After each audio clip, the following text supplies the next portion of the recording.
मुख्यमंत्री मोहन यादव पुलिस मुख्यालय के सामने स्थित छोटा तालाब खटलापुरा घाट पर जल गंगा संवर्धन अभियान के तहत आयोजित कार्यक्रम में शामिल हुए, जहां उनके साथ नगरीय प्रशासन मंत्री कैलाश विजयवर्गीय, मंत्री विश्वास सारंग, मंत्री प्रतिमा बागरी मौजूद रही।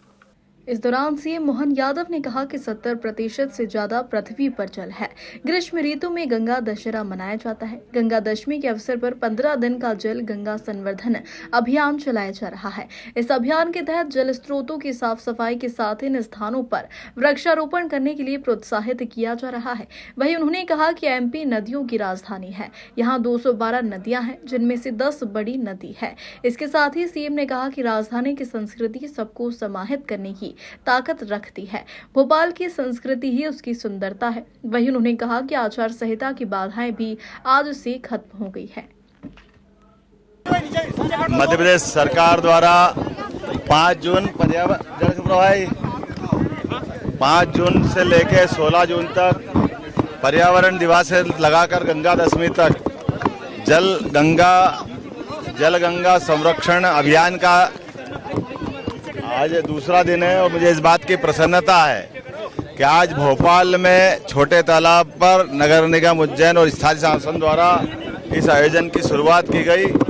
मेरी अपनी ओर से स्थानीय शासन मंत्री श्रीमान कैलाश विजयवर्गीय जी, यहाँ के मंत्री विश्वास सारंग जी, हमारे अपने महापौर श्रीमती मालती राय जी, नगर निगम अध्यक्ष श्री किशन सूर्यवंशी जी, जिला अध्यक्ष सुमित पचौरी जी, यहाँ के विधायक श्रीमान रामेश्वर शर्मा जी, सांसद आलोक जी, मंत्री श्रीमती कृष्णा गौड़ जी, सभी मित्रों के साथ हमने ये अभियान की शुरुआत की है।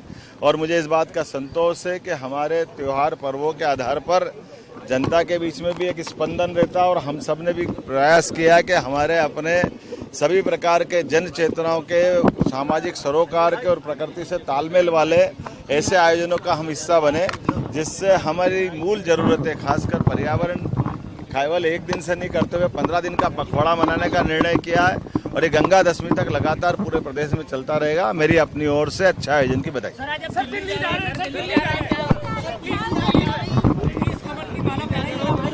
दिल्ली तो जाना ही है, दिल्ली का आनंद है। दिल्ली के लिए माननीय प्रधानमंत्री जी को हमने अपनी तरफ से मध्य प्रदेश की सरकार ने और इकाई ने सर्वोत्तम भेंट करने का प्रयास किया है। और हम सब जानते हैं कि 29 के 29 कमल खिले हैं। और यशस्वी प्रधानमंत्री फिर एक बार मोदी सरकार के नारे को सार्थक करते हुए हमारी कल पार्लियामेंट्री संसदीय दल की मीटिंग के बाद में आगे बढ़ेंगे। मैं उम्मीद करता हूं कि नई सरकार सभी को लेकर चलने के साथ भारत की साख दुनिया में फिर एक नए प्रकार से बनाने के लिए माननीय मोदी जी की भूमिका का इंतजार कर रही है। और मोदी जी के लिए मैं शुभकामना देता हूं। बाबा महाकाल उनको यशस्वी करेंगे। बहुत बहुत धन्यवाद।